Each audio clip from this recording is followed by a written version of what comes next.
Arvind, am I audible?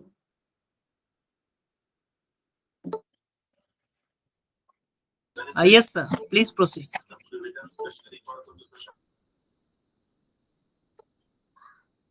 Very good evening to all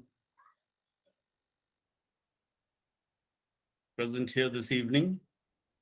Honorable Chairman of DUMKA and JAMTARA SAHODAYA, Mr. Pradipta Mukherjee, Vice Chairperson, Sister Aruna Mary, eminent persons of the DUMKA and JAMTARA SAHODAYA, esteemed principals, STNCs, and my wonderful teachers. We are gathering here once again for a continuous 10 hours of integrated training. In spite of many obstacles, we have again gone for the online because of the vast distances. This is convenient to teachers. However, I must inform you that probably from the new session of 2023-24, it will be only offline in smaller mandates district-wise. I welcome all of you in this phase 2 of 10 hours. The difference we are having for the past session, we already have had 5 hours of offline training at DUMKA, at Godda, and at Dhanbad. And in September, just before the midterms, we had the 5-hour integrated training online. This time we have made some changes. We are having 10 trainings per teacher, but the outlet is of 20 hours because I have separated the resource persons, because from past experience I saw that it was really difficult for one resource person to take up 2 sessions on one day. So we'll be having 2 sessions per day, and it's only today that you will have the same resource person addressing both. So I'll tell you in details when Mr. Surajit Sen has joined. I requested him to take up both the sessions because this is the first day of the 10-hour phase 2. He is having a tough day today because already he had a 1-hour meeting of resource persons with COE Patna. Then he has just completed the online session for the Godda Pakur Sahibganj and Part Dhanbad Sahodaya, the training. And now we'll proceed to start the training for the first day of the phase 2. I hope all principals and STNCs are noting down few points. Whenever registration is called for, please submit the registration only through the Google form. Under no circumstances should you send confidential teachers list with OSS ID into the WhatsApp groups. The Google form link is specially prepared for all of you, and through the chairman of the different Sahodayas reaches the principal, where you fill up your data. For these 10 hours, the registration shall be done one time, which you have already completed. Also, please remember, all principals have assured me that you will take up this training very seriously, and you will allow no lacunae from your teachers. We had a long and detailed discussion regarding the training. We had a discussion with Dr. Biswajit Saha, the Director of Skill Education, and also Dr. Ram Shankar, who's heading the training from headquarters New Delhi CBSE. And he has assured us of every support and has been overjoyed that we have formed the second confederation in India after Kerala. Regarding this training, I will explain to all of you few points. Even though the training modules will be different with different resource person, all teachers in these districts will be taking up 10 hours of the training starting from today. This training is compulsory. With this training, you will be completing 20 hours of the mandated 25 hours. Please remember, this time I have made a little change in the training system and the resource persons. You will be happy to be informed that we have a trusted, well-known, and very amiable resource person, Mr. Surajit Sen, who will begin today. Also, we'll be having Dr. Shubhasri Sarkar, who is the chairperson of the Jamshedpur Sahodaya. And for the first time, it will be a sort of an international exchange program. We'll be having Lynette Rita Wilson from Dhaka, Bangladesh, to take up training on the 8th and 10th of December. We are going to make the schedules available to all of you and hope that all of you enjoy and learn from these rare personalities with experience not only across from the Jharkhand, parts of Bihar also, and now parts of Bangladesh also. The final 5 hours, which will be pending, we will be finishing before March 2023, and whether we will take this opportunity and carry the exchange forward and invite resource persons from Bangladesh, and our resource persons from here can travel over for a session for the final 5 hours before we complete 25 hours. It is a good experience to have rare resource persons from the outer districts and even other countries. But the greatest point of joy is that we have our own resource persons coming up. We had Madam Anna Mark coming up with a wonderful sessions last time. And this time we'll be having many homegrown resource persons, and we'll be sending the calendar very shortly to all of you. I will try to do it tomorrow itself, if not latest day after tomorrow, when we will have the second day of the training. The details will follow shortly. Regarding 24th training, the detail will follow as early as tomorrow. Now, with having said that, I see that our resource person Surajit sir has joined. But before I hand over to him, is Chairman of DUMKA JAMTARA, Mr. Pradipta Mukherjee, available? No, sir. Till now, not. All right. Yes, you are available. Yes, sir. Yes, Pradipta sir. So before I hand over to Surajit sir, I would like a few words from you. We had a lot of encouraging words from Pranesh sir. So over to Pradipta sir. After you, I'll turn over the system and everything to Surajit sir. Pradipta sir, over to you.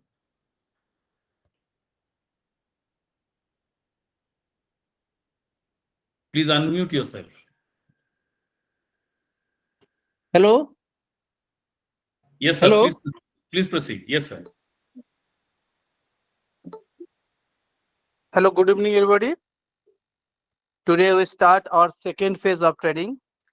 Our today's our training is trainer is Mr. Surajit sir. He is a well trainer, well behavior.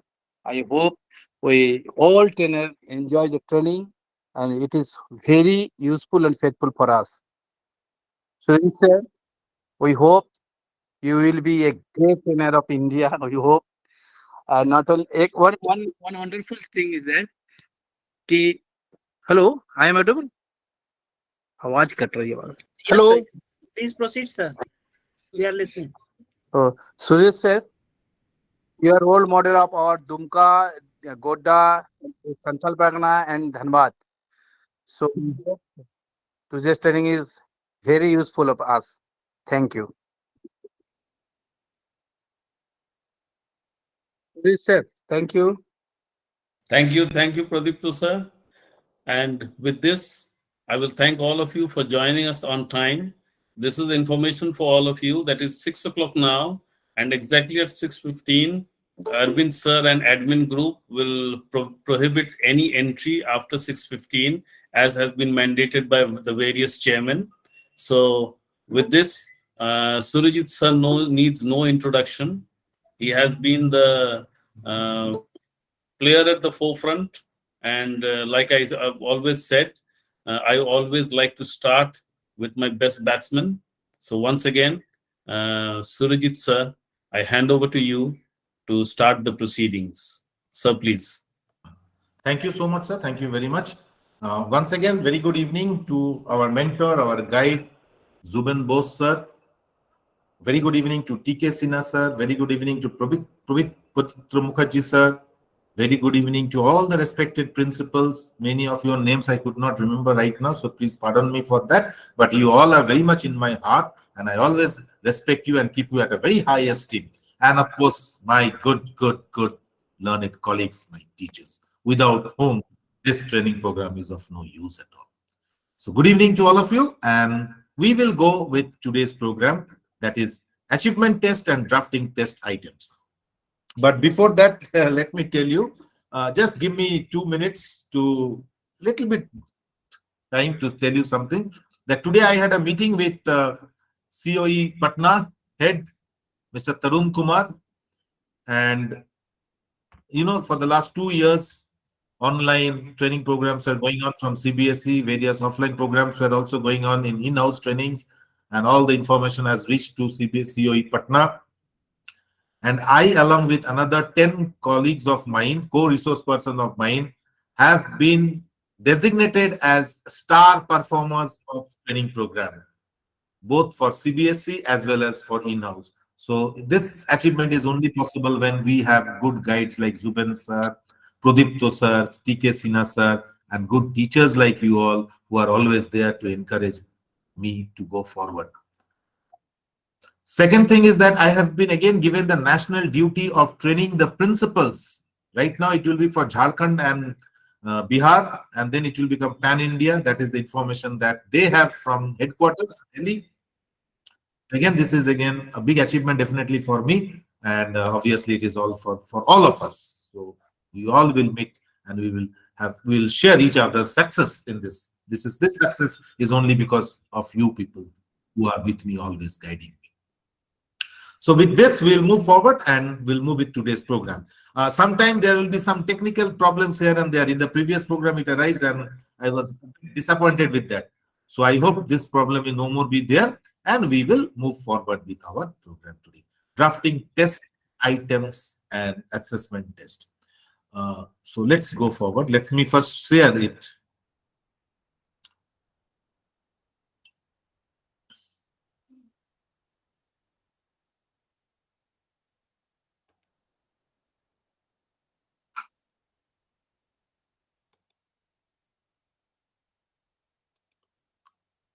Arvind sir, if you are there, let me know whether I am able to, whether I am audible as well as you people can see this thing.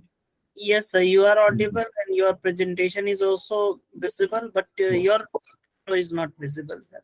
My photo is not visible. No, Yes, I have purposely put on off the camera, sir. Okay. Okay, sir. Okay, sir. Okay, Please. purposely I put off the camera. Okay, sir. All If you right. want, I can put it on again. No, nothing. No need of it. No need of it. I am well known to everybody now, and Yes. everybody is well known to me. Yes, sir, it is visible. More important is this program. Okay. Yes. Yes. So achievement test and drafting test items. Respected teachers, just before the program started, I think Zuben sir said a few good words. Pradipto sir said in the previous program, Pranesh sir also said few good words. And to be very honest with you, even in the meeting that I had today with Mr. Tarun Kumar, the basic point is CBSE is giving maximum stress on training programs. Each and every teacher who is working in a CBSE affiliated school has to take training. There is no way to escape from it. If you want to be a CBSE school teacher, you have to go for training center at any cost. So this is important. Training definitely gives us a platform to learn and learn more. Because learning is a never-ending process as far as teachers are concerned. For us, it's a never-ending process. We learn and learn and learn but still we are not satisfied. Now, on and often, whenever I used to interact with teachers, even when I was there in DUMKA, along with Zuben sir and all, and I was discussing and in Godda and in other districts of Dhanbad, and I was recently in Orissa also. Last month I was in Orissa conducting training programs in the eastern part of Orissa, western part, sorry. The one common question that I was always getting from the teachers is, sir, how to conduct a test?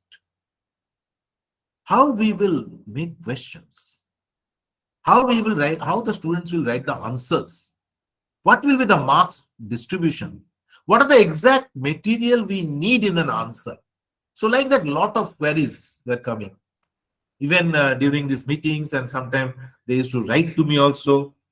So then I found that why not let us make a training program exactly on this particular topic. Let us make a 1-hour capsule training program on this topic. How to make question papers. How to conduct tests. Why we will conduct tests. That also we should know. What is the reason of conducting tests? Why should we go for conducting tests and all? So, achievement test and drafting test items is training program on this. Here we ascertain the quality and the quantity of learning, and everything comes to the end, that is learning. All these big discussions we are talking about training programs and NCRT and CBSE and this and that, all finally culminate into one particular point, that is learning. Everything is for learning. Because at the end of the day, the parents will come to you and they will ask only one question. Sir, mera bachcha kitna padha hai? Madam ji, mere bachche kitne padha hai? Principal sir, kitna mera bachcha padha hai? Yahi humko bataya, kuch nahi hai. And that is very logical. So let us learn, relearn and unlearn. Now, I have got a registration number also from CBSE as a trainer, that is RP 002355. This is a CBSE registration number, and all of you can keep this also. Suppose if any query comes to you, who gave you the training, what is this registration number, so you can directly quote my registration number and tell. Okay.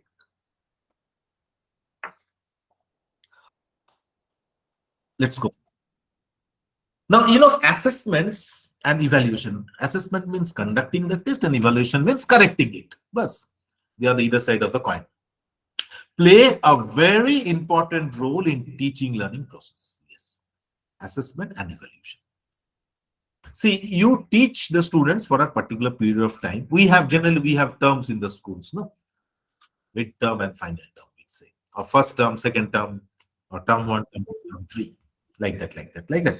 So for a particular period of time, we teach the students, we inculcate knowledge into their brains, and then at the end of the session, in order to find out how much they have learned, what is their quality of learning, we go for an assessment or a test. This is how the process goes in our country. So teachers should be concerned about the students' learning by conducting the test, and the diagnosis of their weakness, how much they have learned, and what are those missing points, what are those gaps, what are those links which are not joined properly. That we have to find out. Also, we have to find out the inadequacies in instructional strategies. As a teacher, I am instructing the students, but if there is some mistake over there, or there are some flaws, or there are some deficiency, that needs to be removed. So, to bring about improvement in learning, then mere assessment of their achievements. So, we should not only just go for the assessment of whatever they achieve, we should look into these matters. What are the matters? They are learning, diagnosis of their weakness, deficiencies in our teaching strategies, and how to improve them. That's important. So main purpose of testing, why we take a test, please understand. Main purpose of testing, why you go for a test, to obtain achievement level and progress of people, to see the achievement level and how much the students have progressed. What is their level of achievement, whether it is good, whether it is moderate, whether it is mediocre or whatever, and how much they have gone forward, or they are still standing at that particular point. Second, to obtain data for diagnostic purpose. Respected teachers, it is an important duty for us, but we hardly do that. Even I myself also, during my teaching days also, I cannot recollect I did it frequently or not. Sometime I did it. A data we must prepare by conducting.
Sir having some problem. So sir will join soon. Wait for the minutes. Uh, Everyone, participants, please keep the notebook with you, and whatever the important points sir is telling, just you have to note it down. At the meantime, you require it.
Sir, am I there now?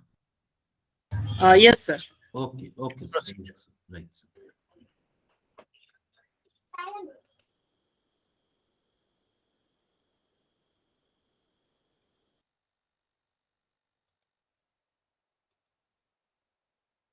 Sir, presentation is visible right now? Arvind sir. Yes, sir. Okay. It is You can hear visible, me sir. also. I am audible also. Right, sir. Yes. Thank you. Thank you, sir. Thank you very much. Please proceed. Okay.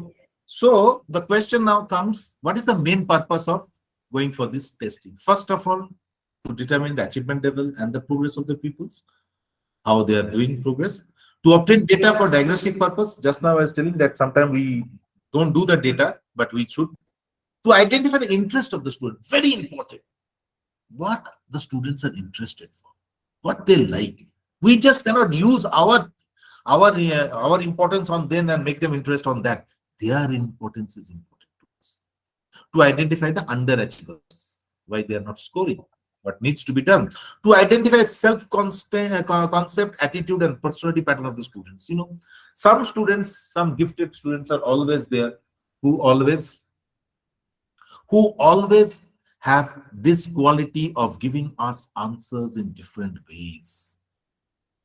The answers which we cannot even think of, beyond our thinking. They are the ones who possess some different concepts, self-concept. Their way of presenting the answers, their way of writing, their handwritings, their presentations, their illustrations. Some students, you will always find beautiful paper they present. You really don't have to do anything. That shows the personality of the student, and we get an idea, and from there we work on. And thus we get the opportunity to identify the gifted students by the help of this test. We understand how to improve their learning techniques and our teaching techniques also.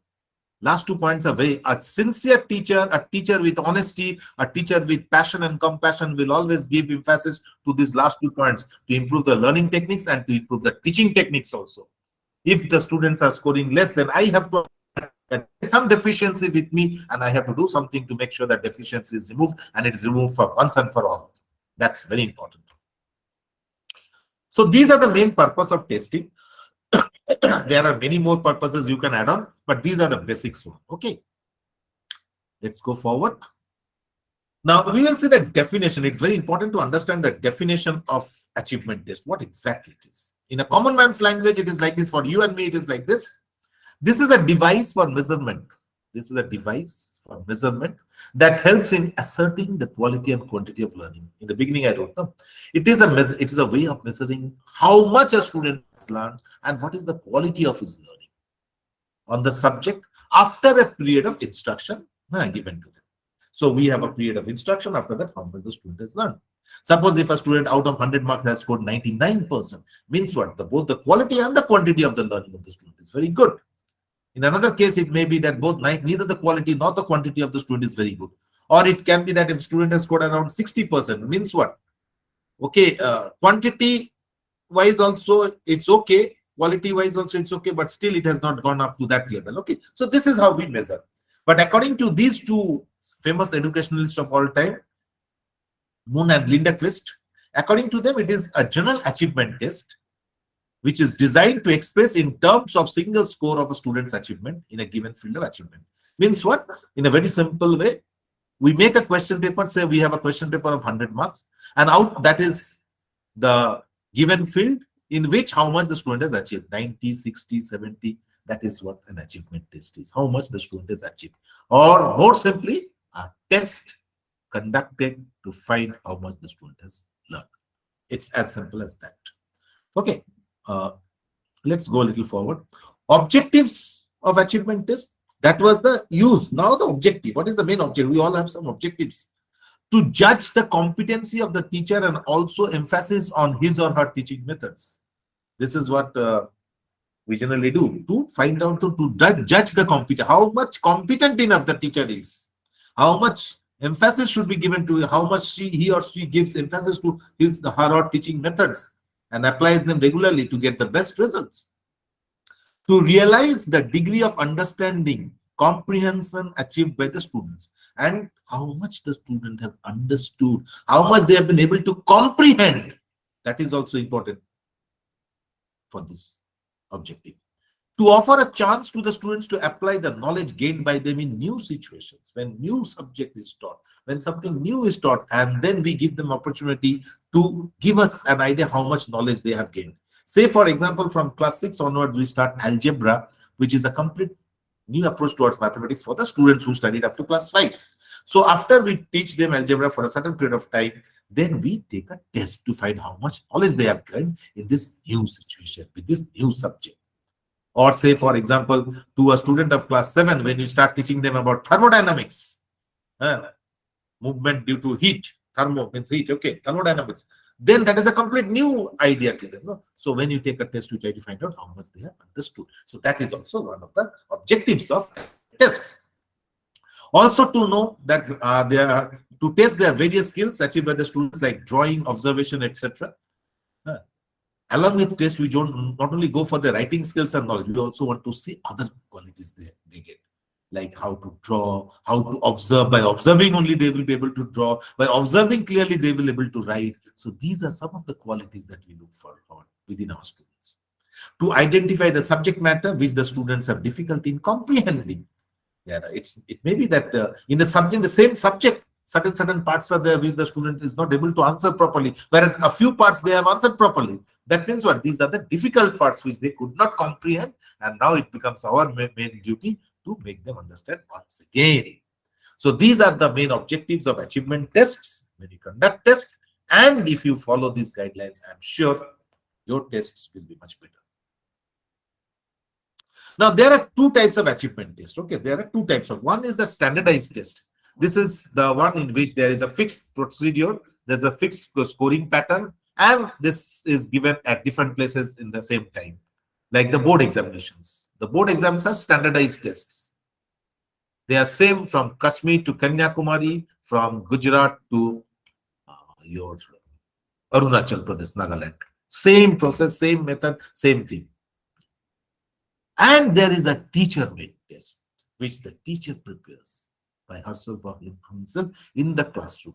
This is prepared by the teachers themselves. This is concerned with limited and specific field of knowledge. Or the teacher has taught something and they just want to test that particular part to find their ability and performance. It's a normal class test. The unit test, the Monday test, the Saturday test that we generally conduct, and we just conduct it on a focused area. Suppose if you want to teach about the valves, if you want to take a test on the valves of the heart, so there are tricuspid valve, there is bicuspid valve, there is semilunar valve. You just want to concern with these valves only, so you are focusing on that area. And you know, these small tests, they culminate and join together and make a clear-cut pathway for the standardized tests. When the student go for the standardized test, they are self-sufficient to give the test. That is why we conduct this small test. Very important, very important. That's why all schools give a lot of emphasis on these small tests, which we call as teacher-made test. And a genuine teacher, a teacher like you all, are always going for this standardized test, and I respect your decision of taking the standardized tests. Now, the steps involved in achievement test. What are the steps you should follow in order to go for an achievement test? You want to conduct an achievement test in the classroom. How will you go for that? First of all, you determine the purpose of the test. Why you are taking that test? Is it as pre-planned for a unit test or a terminal test, or just to test a particular knowledge about the student that you have taught? It can be anything. Developing test specifications, the marks, the guidelines and all, and selecting and preparing test items. Now, test items, let me tell you, test items are nothing but the questions that we make. In a more academic way, in a more scientific way, we call them as test items. And there are different types of test items. You can use very short answer questions. You can use short answer questions. You can use long answer questions. You can use multiple choice questions. You can use any other type of objective questions. The choice is yours, the way you want to go for the test. Okay, but you have to make a planning on how you go.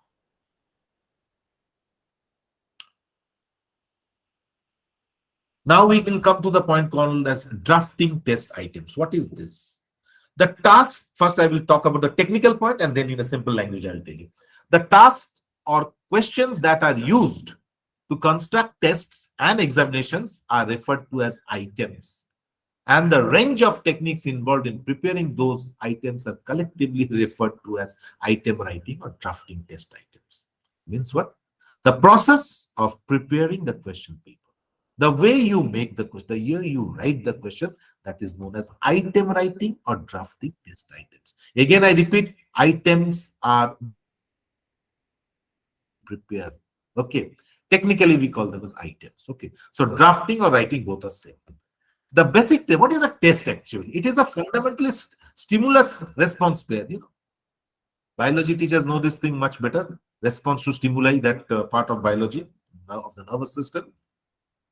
If you prick somebody, that person removes the hand. If you touch a hot plate, immediately you take away your hand from there. This is a response to stimuli.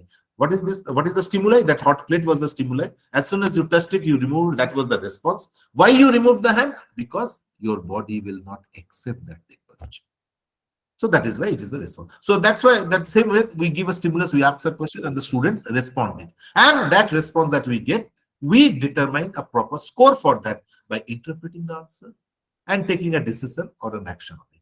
How much the student has wrote, whether these points are there or not. If they are there, then this is the score for it. And we have to do it in a very, very impartial way. Sorry, not partial. Sorry for that. Teachers, just remember one thing. I think all of you know this thing, but once again, I am just repeating it. Okay, I'm not suggesting. I'm repeating it. Always make a balanced question paper. A question paper should be balanced. If you make a question paper very difficult and you come to the staff room and boast, आज तो हम हिला दिया, एक भी बच्चा का हिम्मत नहीं है कि कंधा इधर से उधर घुमा सके, मुंडी इधर से उधर, सबका नजर पेपर पे था.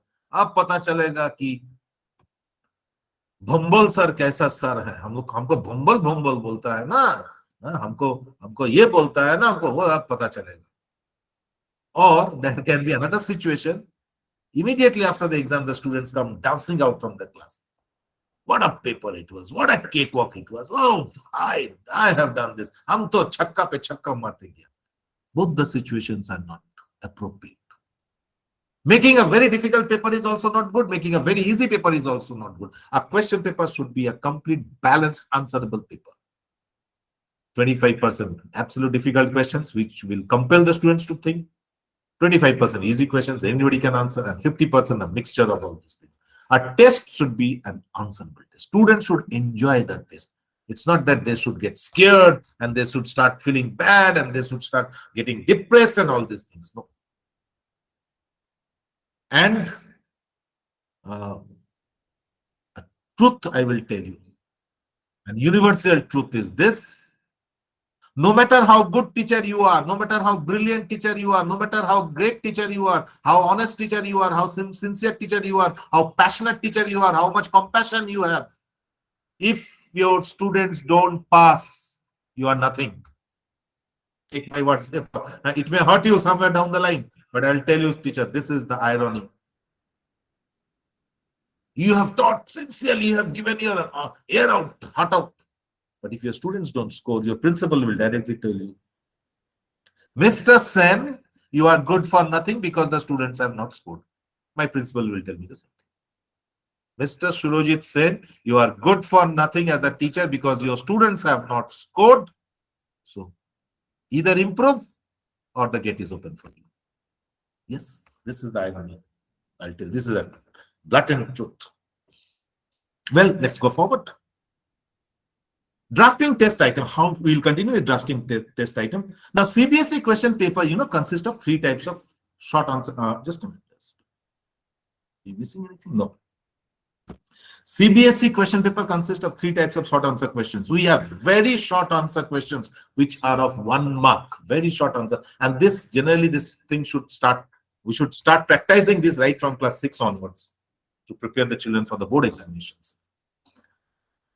Very short answer questions of 1 mark. We have short answer question type 1 or pattern 1, which consists of 2 marks. And we have short answer question pattern 2 or type 2, which consists of 3 marks.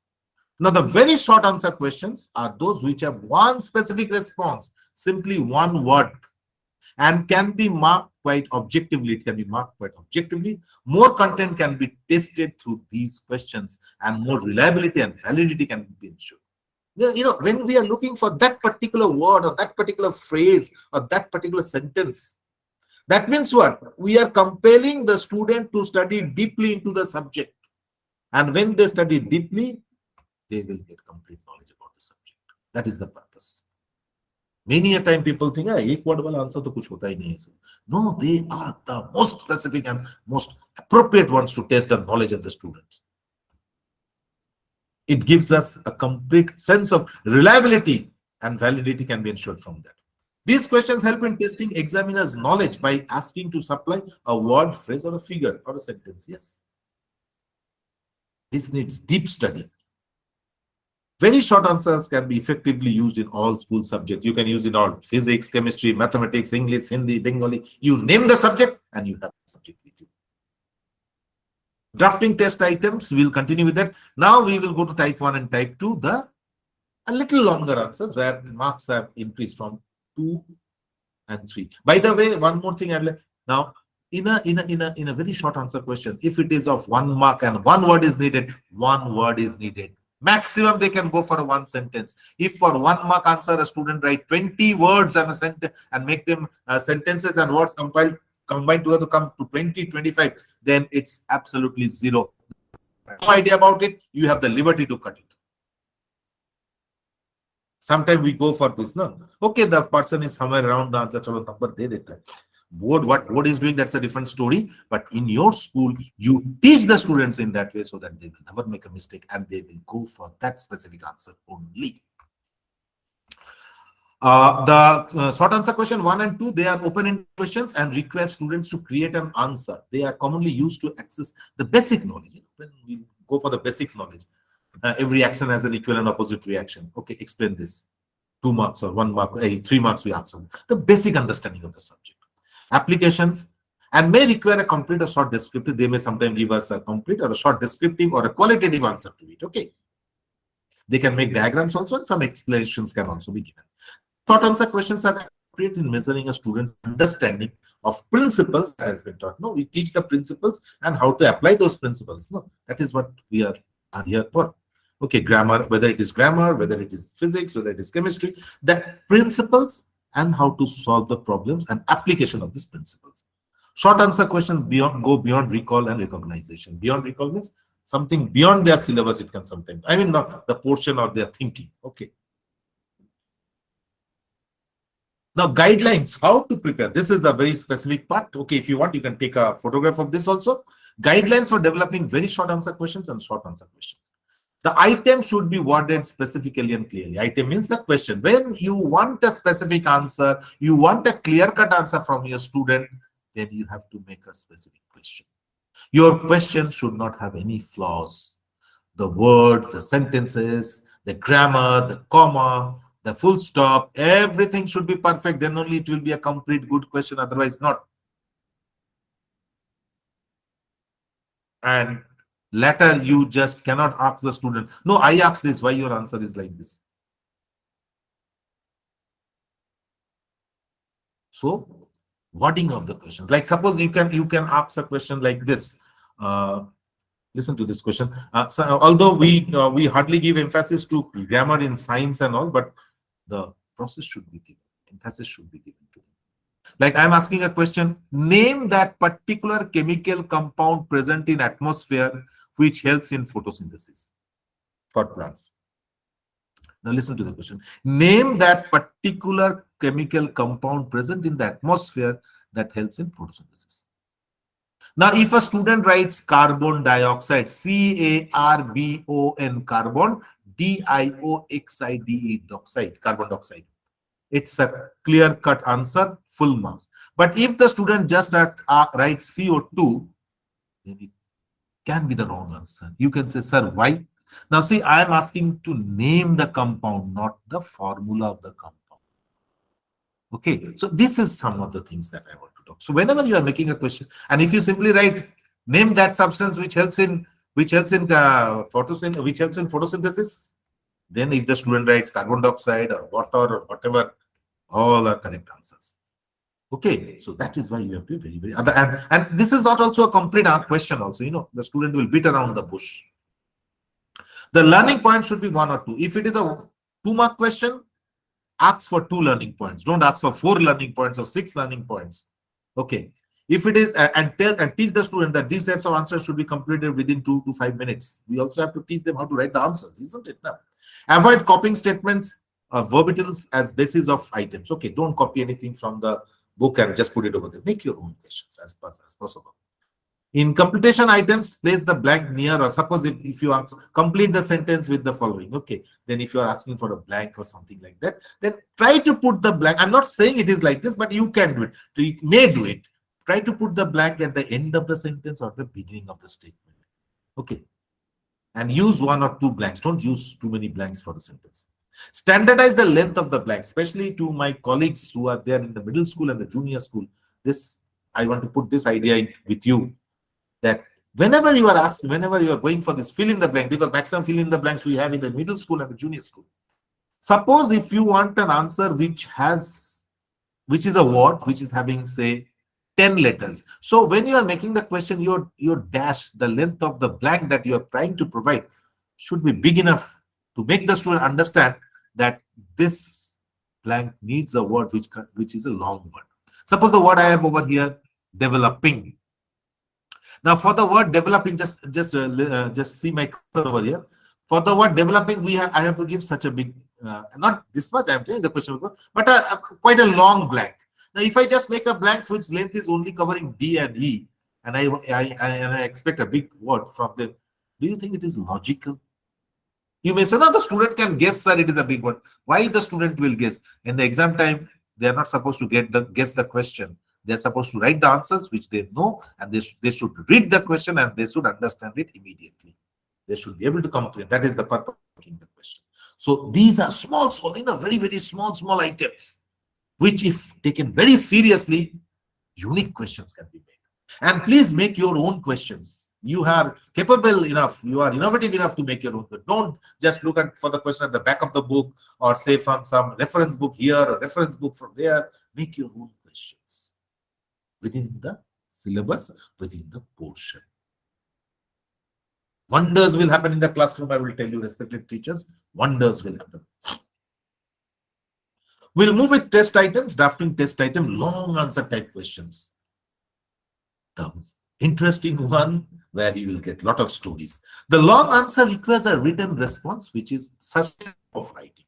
Sustained form of writing means they are writing in a sustainable way.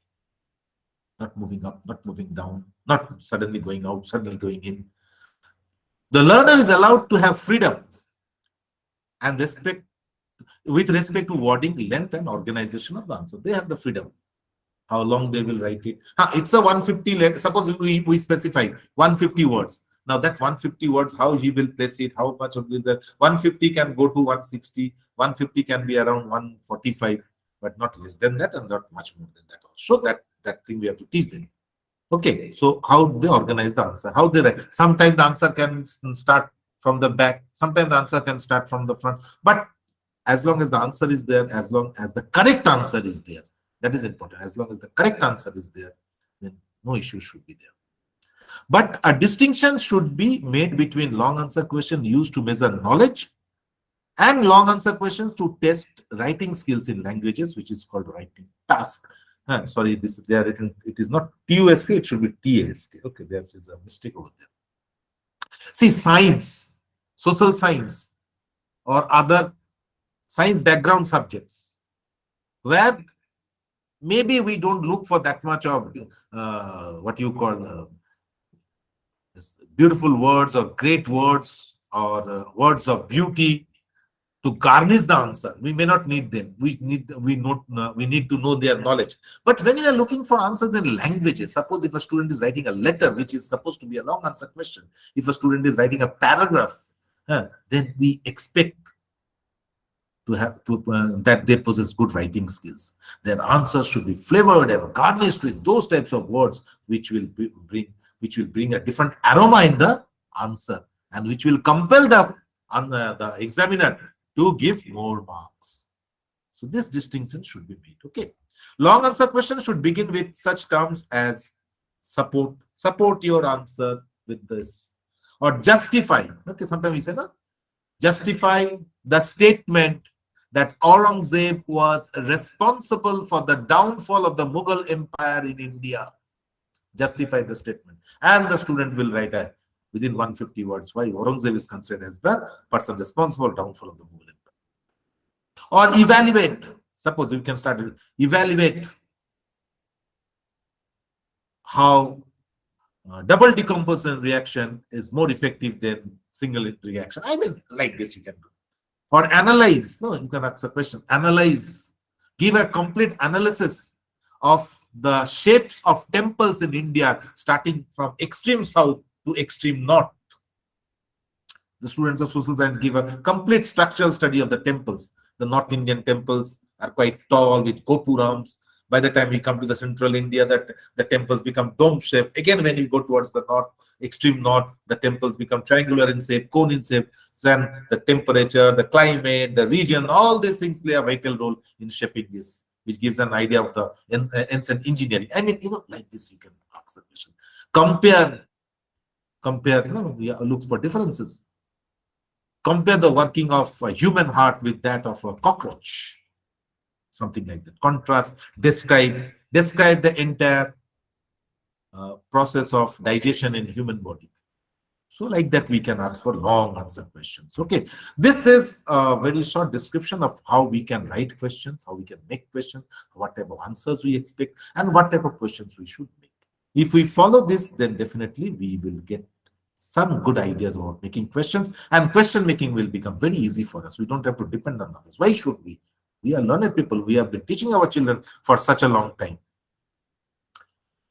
Guidelines for developing long answer questions. What are the guidelines you should follow? The question should consist of application of essential knowledge to the new situations. The new situation that we should look for their knowledge and application of that knowledge. The question should present a clear and focused task to the students. Whatever we are asking, the students should have a clear-cut idea about it. Length, time, and limit, and evaluate. Specify for students the desired length. We have to tell the students what is the desired length, the time, and the evaluative criteria, how we will evaluate it, how many marks will be given for each and every part of it. That should be. If not in detail, definitely at least, okay, question number such and such are of long answer type question consisting of 6 marks each. So at least they will understand what they mean. The question should be written in the linguistic level of the students. Yes. If I am teaching the student of class 10, I know what is the linguistic level of what knowledge they have about the language. And we should try to go for that linguistic level. We cannot expect a 10 standard student to give us an answer of that of an MSc or a BSc student. No, we cannot. We should not. Yes. The question may be said to test such abilities which can't be tested by any other type of questions. Yes. The long answer question, this is the beauty of long. You will ask long answer question, you will test the quality of the student, which you cannot test by other forms of answers, questions, and should not be also. And the question should not be combination of 4 or 5 short answers. Yes, another hakibaji that we all go for. 3-4 short answer question, we join together and we ask and make it a big question. No. When you are making a long answer, it should be on one particular part of the knowledge that you want to test. Please keep that in mind. Question making is definitely an art. It's a science also. And you can do it and you have to do it. You should do it. And the last part that we come is the objective type questions. I hope all of you remember when those training programs are conducted by Jolly Madam also over there in this offline programs. A lot of discussions were there on objective type. 40% of the question paper of CBSE will be now objective type. So we have to practice our students with the same. Objective type items are items which can be scored objectively, specifically, and on which a student selects response from a list of options. A lot of options we get. These may be divided into alternative response like type, response type, matching, type of multiple type question is one of them. Match that the following alternative response, and among them the most popular is this multiple choice questions. Okay, so multiple choice questions, or MCQs in short we call them, they are the most powerful and of all the subjects, object type items. In this question there is The question, the question that we ask, we call it as STEM, STEM, which poses the problem. Poses the problem is that contains the question. The STEM may be in form of an incomplete statement. It can be an incomplete statement. It can be a question. And there are 3 to 5 choices are given. 3, maximum, minimum 3, maximum 5. Okay, but most of the time 4. The student has to select the correct one from the given ones. Okay, so they have to select the correct one from the given ones and we have to do it. So once again, in a multiple choice question, the question or the problem that is there, we call it as STEM. Now, the STEM can be a direct question. It can be an incomplete statement also. Now, guidelines for preparing good MCQs. In order to prepare, you can take a screenshot of this one also. In order to prepare a good MCQs, good MCQ questions, what are the things that we should keep it in mind? First of all, be sure that the STEM formulates a problem. The STEM means the question. It formulates a problem. The STEM should be worded so that the examinee clearly understand the question. It should be worded means it should be worded very clearly.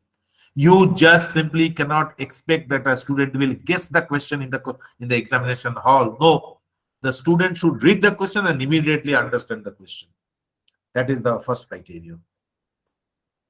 Understand the question being asked before he or she reads the answer choices. Before the student reads the answer choices, he should understand the question and it should be simple and to the point. The STEM should be written in direct question form or incomplete statement. Just now I have told the same thing. The STEM either a direct question or incomplete statement where one of the, the last part or whichever is the completing part should be in form of answers. The STEM of the item should present only one problem, not 2 concepts at the same time. One question, one problem at a time. Must not be combined together to form a single STEM. Okay, 2, 3 problems joined together and you make a single question. Again, please try to avoid this. These are all wrong practices. It includes as the item in the STEM and keep options as short as possible. Include as items of STEM and keep the options as short as possible. Okay.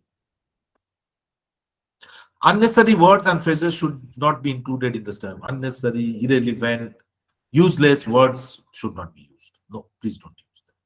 Use novel material, good material in formulating the problems to measure understanding or ability to apply the principles. Okay. So use novel material in formulating the problems to measure and understand. Okay. Do not focus too closely on rote memory. Yes, that is another. The NEP 2020 is completely saying that we are moving away from rote learning to concept-based learning. So rote memory, don't try to make questions where a lot of rote memory they will apply. That neglects the measurement. Because if we go for rote memory, the text, rote memory of the text, it will neglect the measurement of their ability to use the information. We will not be able to find out how much they have. So try to avoid those things. Avoid that particular part.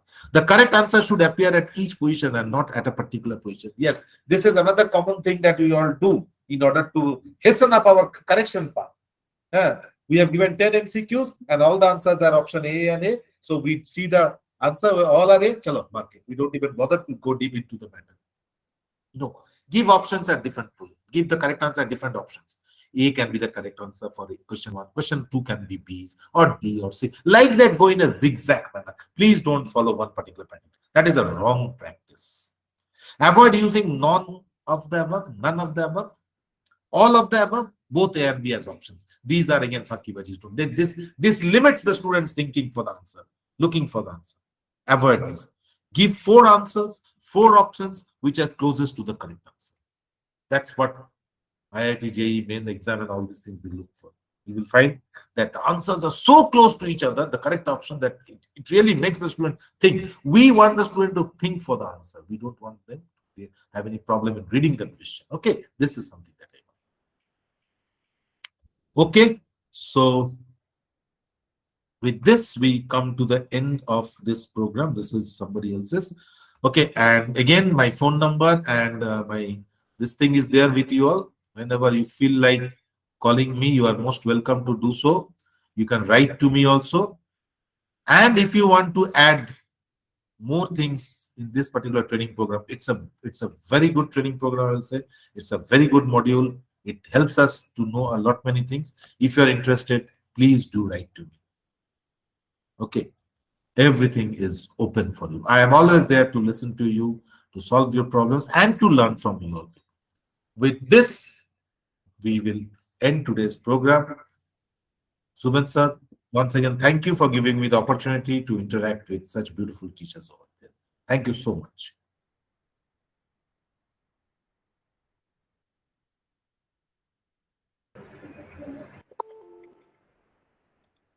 Arvind sir? Thank you, sir. Yes, sir. Yes, so Thank you, sir. Thank you very much for the lovely session. Pradipto sir is there. Pradipto sir.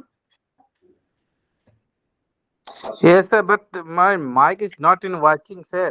Your yes. voice is coming, sir. Your voice is coming. Oh, okay. I'd like to tell you, give you the place that you will conclude the session. Okay, thank you, Arvind sir. Today we Yes, sir. complete second phase of training. Our trainer, Mr. Surajit sir, he gave a valuable session, valuable marks for our benefit, for teachers' benefit. We hope we all teachers take a very good lesson from Surajit sir, and all in future, or Sahodaya, Dumka, Jamtara, Godda, Pakur, Sahibganj, and Dhanbad also do this type of valuable training. Thank you everybody. Especially Thank you, our sir. Thank you so much.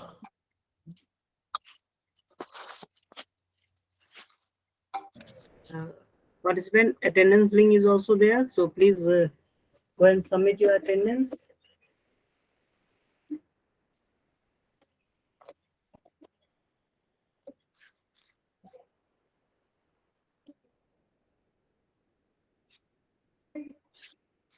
अचानक बोल देता है.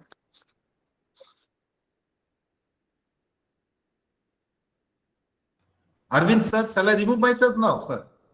Yes, sir. Yes, sir. Please. Okay. Thank you so much. Thank you so much. Thank you, sir. Thank you.